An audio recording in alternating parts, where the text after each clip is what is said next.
नमस्कार जय जगन्नाथ जय माँ मंगला आपण मानक स्वागत करुच्ची मोर यूट्यूब चैनल को। चलतु आज बनैबा शाग मुग किपरि बनाऊँगी आसतु देखा।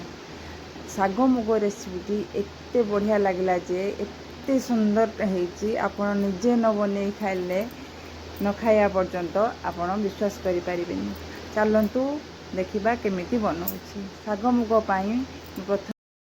प्रथमे परिया गुड़ा को काटी धोई नहीं आपण पाखे जो परिया थी आपण मैंने से परिया को नहीं पारे। तो प्रथमे गोटे बैगन को काटिक नहीं गोटे पोटल नहीं कि सारू नहीं 50 ग्राम मुग डाली नहीं गोटे बिलाती नहीं अल्प किसी बोईतालु नहीं आलू नहीं अमृतभंडा नहीं खुमालू नहीं एसबू को प्रथमे धोईकी काटी नहीं तापर देखो गैस लगे मो प्रेसर कुकर रे ए परिया सबू को देदेली। तापरे किछि हलदी गुंड अल्प किछि लुण पकई तापरे डाली की धोई देछि। तापर गोटे टमाटो जो रखी काटिकी ताको रखी गोटे हुइसिल आसिया पर्यंत मो प्रेसर कुकर ढाकुणी दे बसईदेली।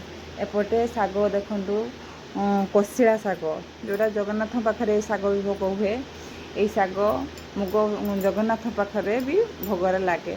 शाग को काटिकी मु नहीं देखु यही कोशिला शागर भी बहुत प्रकार आइटम हो पार जमी कोशिला शाग को आलू बाइगण बड़ी पकईकि शाग भजा कर कि शाग मुग मत पसंद है शाग मुग कराटा बहुत बढ़िया लगे। मुझे खाई जड़े अपा घरे मत भल लगी भाविली यहाँ बनैबा तापर काटिक आनिक देखु करे बसैकी अल्प लुण पकईकि शागटा बसईदेली।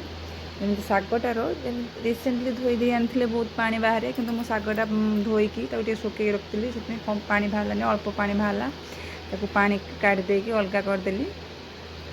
तापर कौन कली ना देखो एपटे गोटे हुइसेल दे सारापर मु डालटा खोली आनी पूरा सीझी नहीं हाफ बॉयल हो सब परिया भी भल हाफ बॉयल हो करे बसई अल्प फुटण पकेली गोटे लंका पकेली सुखिला लंका इरा तेजपत्र आ काटी रखि पियाज को पकई अल्प समय भाजी नेली जमी पियाजटा टिके मौली आसो। तापर पियाजटा टिके मौली आसी कलर चेंज हो सारापर छेचिकी रखी कौन रसुण ताकू पकई कि समय पूरा भाजी नेली। तापर कलर आसापी हाफ चामच देखी मु लंका गुंड बा काश्मीर लंका गुंड नहीं कलर करने पकई अल्प समय ताकू भाजी नेली। देखु तार कलरटा केमती चेंज हो टिमटिमा कलर पूरा बढ़िया कलर देखा। तापर देखु ये शागर जो पानी की निगाड़ी रखिले पकईकि शाग को किसी समय पूरा भाजी नवा जमी शागटा तार मसला सहित मिसीज। तापर सीझे रखि से डाली को पकई किसी समय गोले नवा गोले नेले सहित मसला सहित शाग सहित डाली पूरा फेंटी हो मिसीज।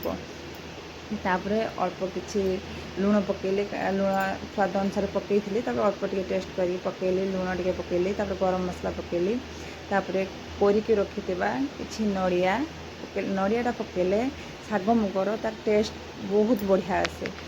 कोरा नड़िया पकई देखो केते सुंदर पूरा जगन्नाथंकर प्योर शाग मुग भली होती। आपण माने भी थरे बने खातु केमती लगे मत कमेंट रे जनातु। यही भाव में शाग मुग मैंने बहुत बढ़िया लगे। जदि आपण मानक मोर ये छोट रेसिपी भल लगी लाइक शेयर एंड कमेंट करने भूल।